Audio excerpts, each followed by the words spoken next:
Margot vient de confirmer sa place de N°1 en remportant son premier match lors du tournoi des Maestros de N'oubliez pas les paroles.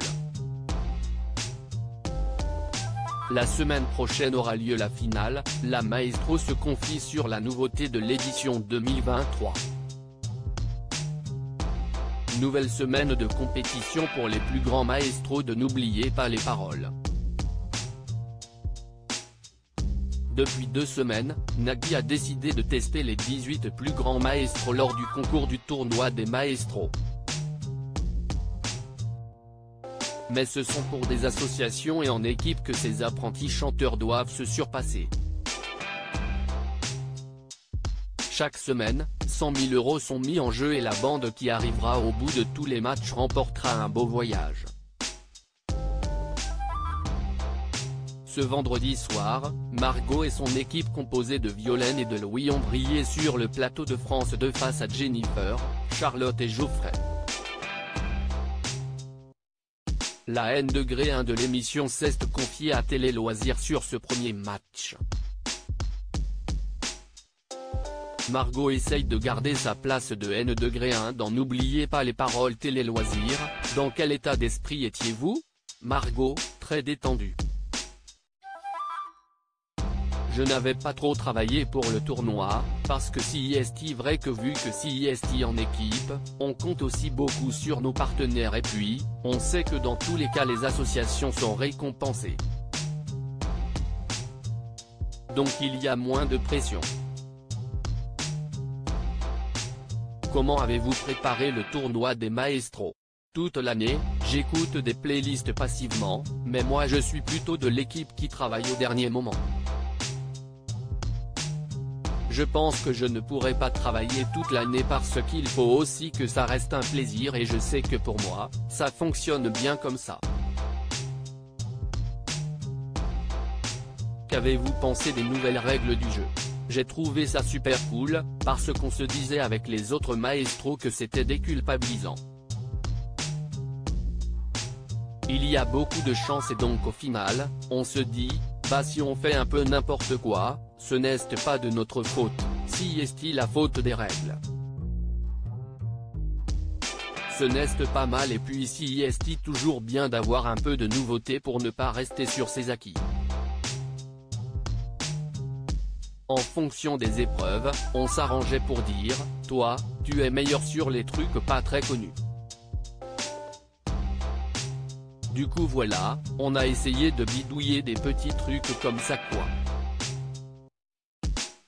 N'oubliez pas les paroles, une belle cohésion d'équipe pendant le tournoi des maestros. Êtes-vous compte de votre équipe, avec Louis et Violaine, ou auriez-vous voulu être avec d'autres maestros?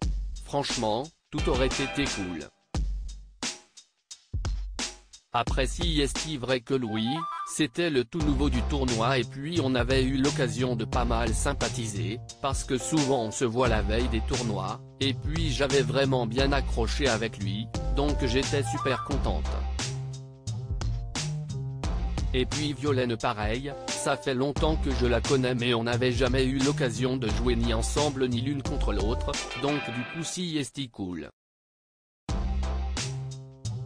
Les nouveaux maestros sont de plus en plus forts, craignez-vous de perdre votre place de N°1? Si un jour je me fais dépasser, je m'en remettrai, mais si est vrai qu'ils sont de plus en plus forts parce que maintenant, j'ai l'impression que les révisions des candidats sont de plus en plus organisées, mais les finales sont aussi un peu plus difficiles. Forcément, ce n'est pas forcément plus facile de grimper. Est-ce plus simple ou plus compliqué de jouer en équipe? Si est vrai que si est plus sympa de jouer en équipe parce que pendant les masters, là pour le coup, si est vraiment chacun pour soi. Et là, si est aussi cool de jouer en équipe parce qu'en plus, on peut être hyper complémentaires. Et puis ça fait des bonnes émissions aussi je pense à regarder pour les gens parce qu'ils commencent à nous connaître un peu. Ça me met quand même un peu la pression parce que vu que je suis première au classement, je sais qu'on m'attend quand même un petit peu au tournant. Mais après, je sais que de toute façon, mes copains sont très bienveillants et que même eux, s'ils font des erreurs, je ne vais pas leur taper sur les doigts quoi. Comment s'est passé le duel de ce vendredi 21 avril? Le début était assez mal parti parce qu'un fait sur la première épreuve, c'était une chanson où il y avait des paroles qui n'étaient pas les bonnes et il fallait les modifier. Donc on était totalement largué parce qu'on ne connaissait pas du tout.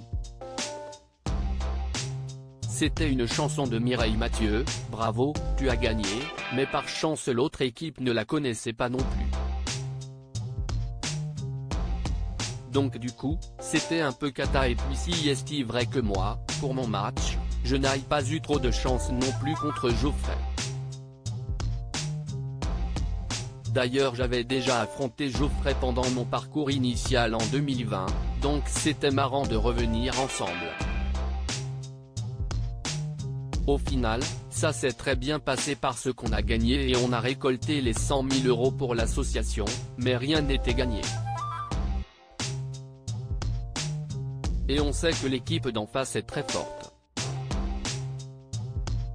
Margot, n'oubliez pas les paroles, je n'ai pas de projet d'écrire un album. Vous avez annoncé vous consacrer à la musique, comment se passe ce projet? Depuis janvier, j'ai monté un duo avec un musicien de Saint-Malo qui était déjà dans le métier et du coup, à partir de juin, ça y est, on va commencer à chanter dans les bars, les campings, pour des événements privés, enfin plein de choses. On répète beaucoup en ce moment pour pouvoir présenter quelque chose de bien. Là, si est un premier projet et après une fois que celui-là sera abouti, j'en aurai plein d'autres.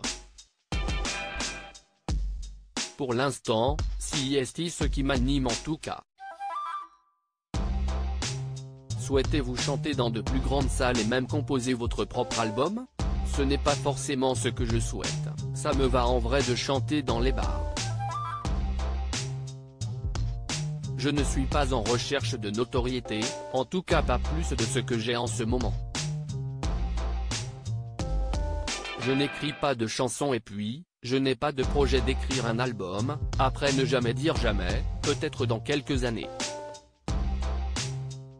À lire aussi ça va, Margot, n'oubliez pas les paroles, répond avec humour au petit tacle d'un internaute sur sa participation au tournoi des maestros.